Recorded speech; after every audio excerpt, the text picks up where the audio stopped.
आज हम बात करने वाले हैं एक ऐसे रहस्य की जो एक कंबल में लिपटा था। एक ऐसे संत की कहानी जिन्हें दुनिया तो नीम करौली बाबा के नाम से जानती है, पर शायद ही कोई उन्हें पूरी तरह से समझ पाया हो। तो चलिए थोड़ा पीछे चलते हैं। 60 और 70 का दशक था। पश्चिम में ना एक पूरी की पूरी पीढ़ी अपनी जिंदगी के मतलब और सवालों के जवाब ढूंढ रही थी। और उन्हें एक तरह का बुलावा आया। कहां से? भारत की रहस्यमयी वादियों से, जहां आध्यात्मिक शांति की तलाश में न जाने कितने लोग खिंचे चले आ रहे थे। और देखिए, रामकृष्ण परमहंस ने क्या खूब कहा है कि जब फूल खिलता है तो मधुमक्खियां अपने आप चली आती हैं, उन्हें बुलाना नहीं पड़ता। बिल्कुल वैसे ही लोग हिमालय की तरफ खिंचे चले आ रहे थे, एक ऐसे इंसान की तरफ जिन्हें सब प्यार से सिर्फ महाराज जी कहते थे।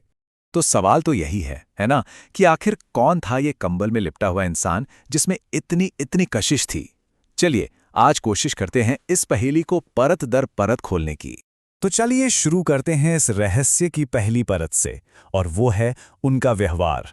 देखिए, वो बिल्कुल भी वैसे नहीं थे जैसा कोई किसी गुरु से उम्मीद करता है। मतलब पूरी तरह से अप्रत्याशित, एक पहेली की तरह। जरा सोचकर देखिए कि उनके भक्तों ने कैसे बयां करते थे। मतलब एक पल में वो एक प्यारे से पिता की तरह हैं, तो अगले ही पल गुस्से से भरे हुए। कभी एक बच्चे की तरह चंचल, तो कभी एक शेर की तरह दहाड़ते। कई कई दिनों तक किसी को देखेंगे भी नहीं, और फिर अचानक उन पर सारा ध्यान, सारा प्यार बरसा देंगे। मतलब उनको किसी एक कैटेगरी में रखना नामुमकिन था। तो सवाल उठता है कि क्या ये सब बस उनका मनमौजीपन था, या फिर इसके पीछे कोई बहुत गहरा मकसद छुपा था। ऐसा लगता है कि उनका हर अजीब बर्ताव एक सोची समझी रणनीति थी। हर इंसान के मन को शांत करने और उसके दिल के दरवाजे खोलने का उनका अपना एक बिल्कुल अनोखा तरीका।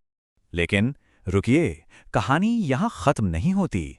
अब बात करते हैं उनके व्यक्तित्व के उस पहलू की जो हमारे लॉजिक और साइंस की सीमाओं को भी तोड़ देता है, और वो हैं उनकी चमत्कारी शक्तियां।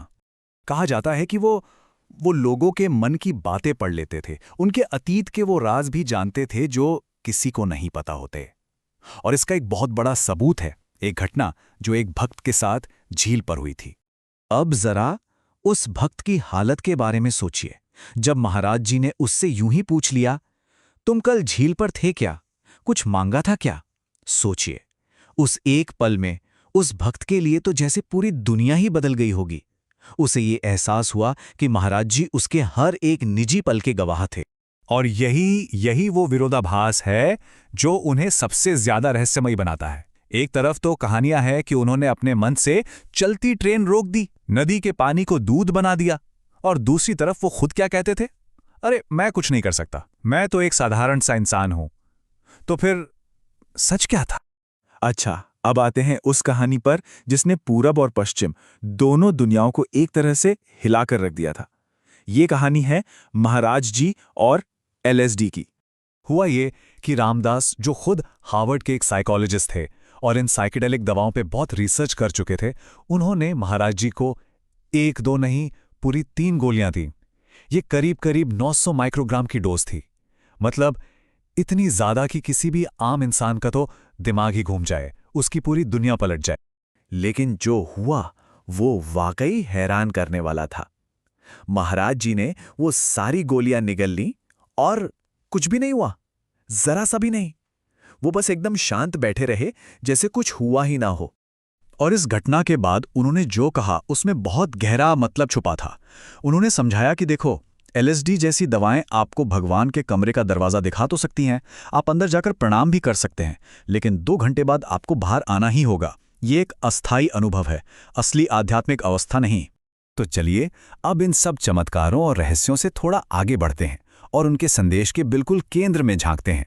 और पता है सबसे हैरान करने वाली बात क्या है, कि उनका संदेश कितना कितना सरल और सीधा था। तो आखिर उस कंबल और उन सारे चमत्कारों के पीछे क्या था? उनके व्यक्तित्व की गहराई में एक बहुत ही सीधी लेकिन बहुत शक्तिशाली शिक्षा छुपी हुई थी। एक ऐसी शिक्षा जिसे कोई भी कहीं भी अपनी जिंदगी में अपना सकता था। उनका कहना था कि भगवान को पाने के लिए आपको जंगल जाने की कोई जरूरत नहीं है। उन्होंने रास्ता दिखाया कर्म योग का। मतलब ये कि अपने रोजमर्रा के काम, चाहे कोई एक माँ हो, एक दुकानदार हो या एक डॉक्टर, अगर वो काम बिना किसी स्वार्थ के प्यार और सेवा की भावना से किया जाता है तो वही सबसे बड़ी पूजा है। अगर उनकी पूरी जिंदगी की शिक्षा को सिर्फ 4 लाइनों में समेटना हो तो वो ये थी। सबसे प्रेम करो, सबकी सेवा करो, ईश्वर को याद करो और सच बोलो। बस इतना ही। उनके लिए आध्यात्मिकता कोई अकेले में करने वाली चीज नहीं थी। उन्होंने बिल्कुल साफ साफ कहा था, यदि तुम एक दूसरे से प्रेम नहीं कर सकते तो तुम अपना लक्ष्य प्राप्त नहीं कर सकते।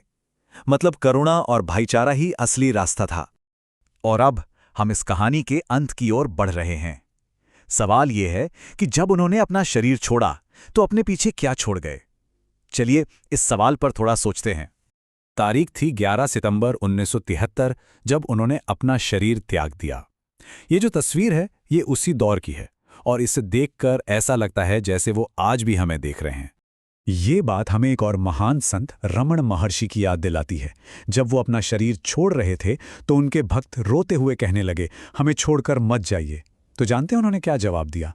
उन्होंने कहा, मूर्ख मत बनो, मैं भला कहाँ जा सकता हूँ। ये बात हमें सिखाती है कि असली मौजूदगी शरीर की मोहताज नहीं होती।